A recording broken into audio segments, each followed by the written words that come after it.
पति पत्नी में भय भयंकर लड़ाई। पत्नी रिसियाई के कहाँ जाती नहीं है रे चली गई।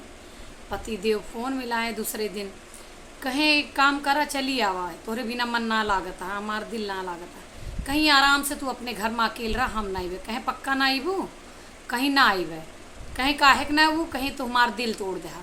तो कहें अच्छा एक काम कर, दिल का वापस जोड़ेला चली आवा। कहीं एक बात बतावा, तोहरे बगल गिलास रखा है, कहें हाँ रखा है, कहीं ओका पटक दे हैं। कहें कि अब वह गिलास के जोन 1000 टुकड़ा हो गया है, ओका फिर से वैसे जोड़ के दिखावा। कहें पगली वो गिलासवा टूटबे ना बा, कहीं कैसे ना टूटे, धीरे से पटकबे। कहें वो कांच के ना स्टील के गिलास रहा। कहीं आए बहुत बदमाश रहा तू, आजे समझा कि चले आवा, हम चली हुआ।